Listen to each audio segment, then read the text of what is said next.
Thank you, Lena. Over 1,000 national park employees have lost their jobs due to the Trump administration's mass layoffs. This occurred on February 14th and has affected national parks around the country. These layoffs majorly affect the national parks as they were already struggling with being short-staffed, so cutting down the amount of staff could be dangerous for these parks.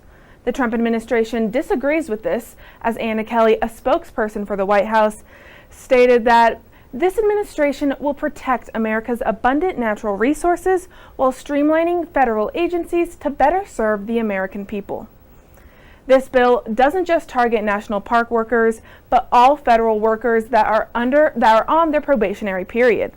People under the probationary period include anyone who was hired or promoted within the last 1 to 2 years. These terminations coincide with Trump's larger plan to downsize the federal workforce in order to eliminate waste and save taxpayers' money. However, the many employees that have been fired are not happy with this decision and aren't going silently. All over the country, ex-national park employees have been protesting against these firings. One of the most notable acts of protest was carried out by laid-off park rangers at Yosemite, where they hung an American flag upside down on the top of El Capitan, the most notable mountain in the parks. This action was made to call to attention the distress that the national parks are facing due to these layoffs. The large parks such as Rocky Mountain National Park and Yosemite aren't the only parks being affected by these layoffs in Colorado. In Colorado, fluorescent fossil beds National Monument was forced to be closed down some days out of the week due to the lack of employees. It is clear that parks and monuments around the country are being impacted, but how are these layoffs affecting people on a more local scale?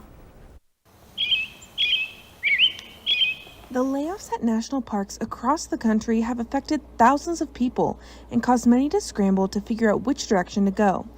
Even those who still have their jobs at national parks are anxious about keeping it and decline to speak with media.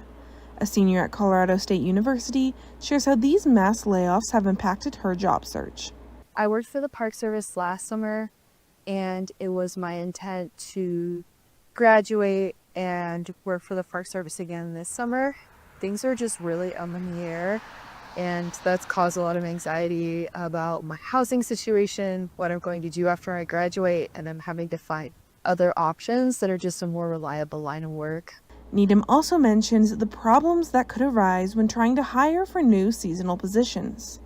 If people were unjustly fired in upper positions, there's nobody left in parks to actually interview and hire new seasonal positions that are going to be coming in too. So there's this kind of vacuum of power, I think, that's happening, where even if seasonal hiring is able to resume, there's still at some parks probably a shortage of people to train and interview and fill those positions as well. Information about hiring and the parks is constantly changing, so those with and without their jobs at national parks are uncertain of what their future holds. After the termination of over 1,000 employees, the Trump administration has announced that they will be hiring a maximum amount of 7,700 seasonal positions for this summer. This is higher than the normal amount of seasonal employees hired for the summer season, but with the amount of layoffs that have occurred, park rangers are still nervous about how the parks will be affected. According to a fact sheet from Senator Patty Murray, the Department of the Interior laid off 2,300 national park employees, which may cause for amenities such as bathrooms, campgrounds, and trails not to be properly maintained, or could force them to close. With a lower amount of park rangers, it is important for park goers to be proactive and be prepared when going to national parks this summer. Now back to you guys.